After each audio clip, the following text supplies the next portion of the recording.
Аз съм Ники. Аз съм Таня. Понеже проявихте голямо желание да направим второ Q&A видео, правим го.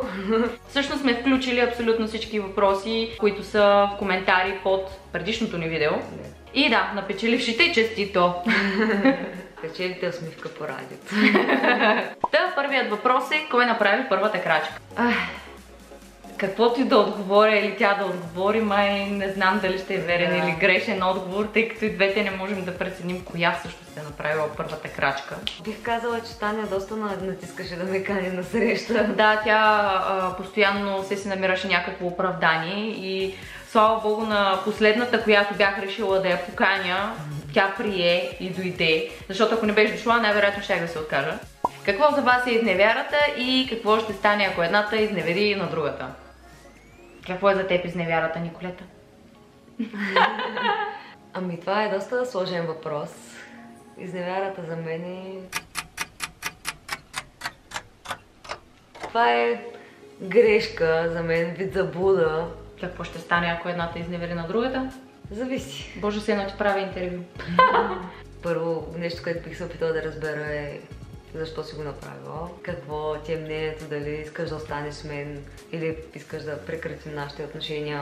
Бих направила всичко, за да те спечеля отново. На мнение съм, че когато човек изневерява, как кажа, не само единият човек виновен, и двамата са виновни. Та иначе какво бих направила, ако тя ми изневери? Ами, не знам, аз като нея първо ще потърся причината. За да се стигне до този момент, явно е имал някакъв проблем във връзката, дали е бил личен, дали е бил някакъв друг, общ или каквото и да е било. Така де, все пак, колкото и да е болезнено това нещо, трябва да си прецените везничката на къде повече клони, има ли смисъл да се борите за този човек, да възстановите вашите отношения и връзка, или по-скоро сте прекалено обидени. Следващия въпрос е, помните ли първата си целувка, кога и къде е била тя? Просто Таня се оказахме в едно и също заведение. Аз се бях поканила, тя седна на друга маса и почти цяла вечер само ме поглеждаше и се усмихваше. Тогава имах доста такъв период, в който обичах да си пивам. И когато си пина, ставам много... На 16 обичаше да си пива. Когато си пина, ставам много самоуверена и тогава видях, че Таня излиза от заведението. Реших да я последвам, при което много се надях да не я стресна.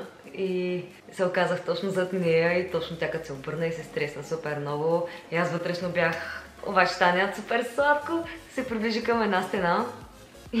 И аз, нали, се приближих към нея и тя ми каза най-баналната сладка реплика. Какво беше? Не стой толкова близко. Банална, ама ти хареса. Да, което за мен беше явен знак, че сега... Явен знак, знаете ли колко знаци съм давала преди това? Доста добре се получи и да, бях приятно изненадана, че се целува добре.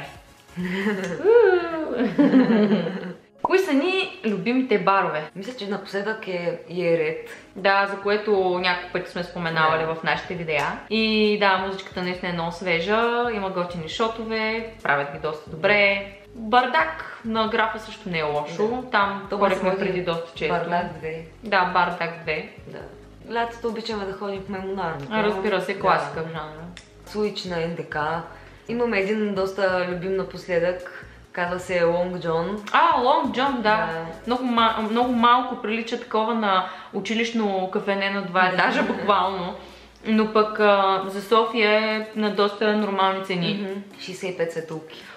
Да, 65 светулки, точно така. Много свежо заведение, с много готин интериор. Изобщо атмосферата е много хубава, обслужването е добро. Нещата, които правят там, има дори захапване и така нататък.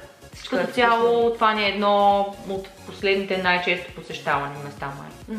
Да, много е готино. Тествайте. Какво мислите за транссексуалните? Аз подкрепям изцяло транссексуалните хора и разбирам защо някои хора предпочитат да си сменят пола.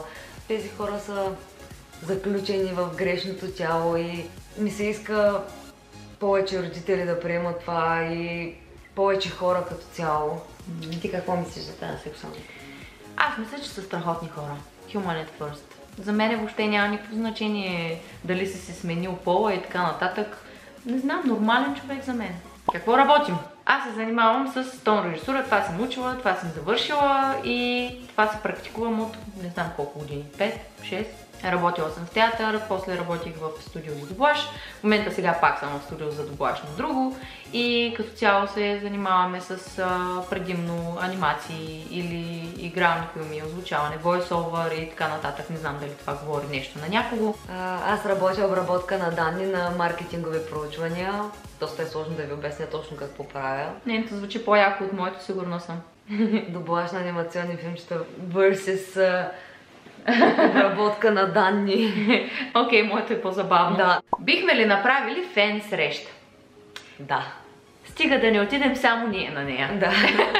Планирали сме една за лятото, когато се стопли и се надяваме повече хора да дойдат. Да, на някое по-спокойно паркче. Просто все още е много странно, супер скоро стартирахме този блог и вече да говорим за фен среща, не знам, но щом има такъв въпрос, значи има интерес, така че ще пък да не го направим. Да, може да наречем просто приятелска среща.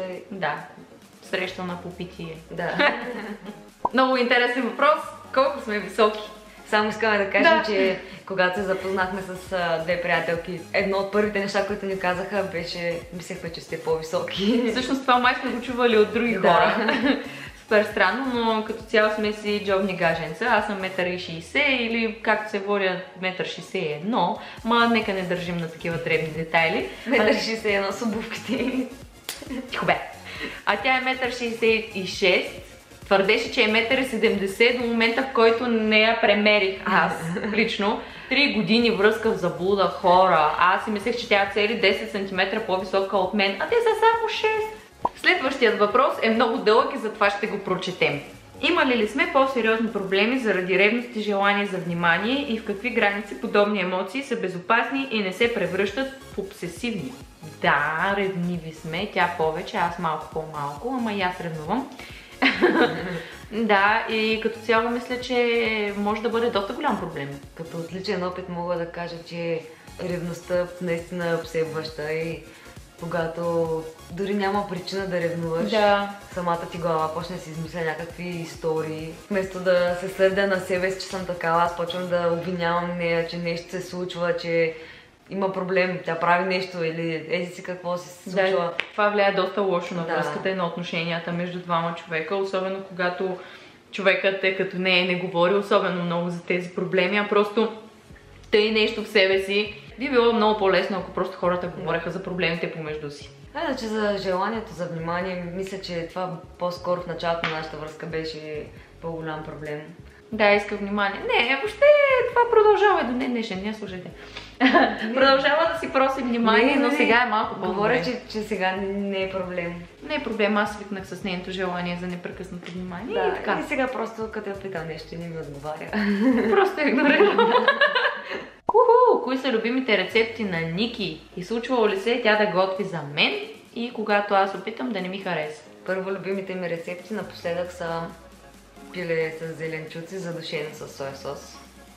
Мен едно от любимите ми неща е спагети с сметана и сирена, които тя прави.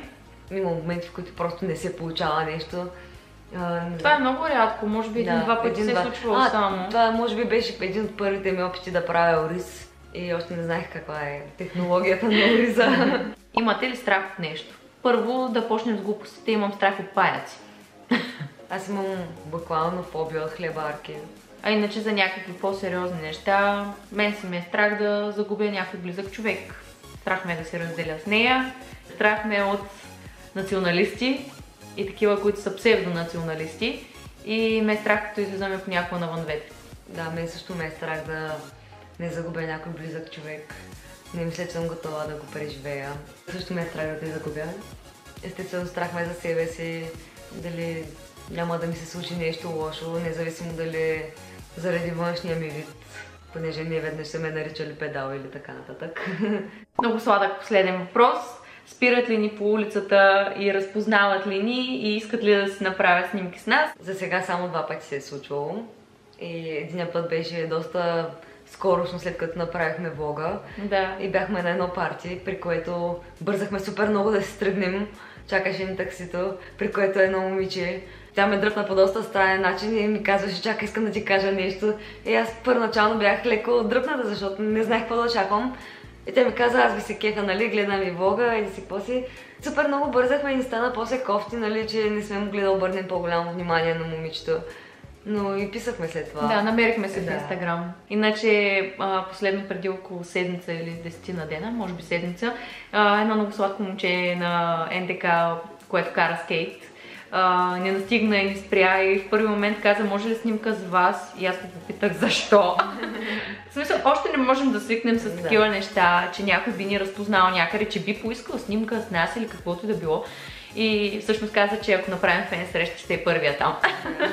Нещо, което искаме да ви попитаме е какво искате да виждате повече в нашия влог, така че очакваме вашите коментари също отдолу под видеята или ни пишете на лично съобщение. И не забравяйте да харесате и коментирате видеото, както и да се абонирате за нашия канал и да цъкнете камбанката, за да получавате известие всеки път, когато качваме ново видео.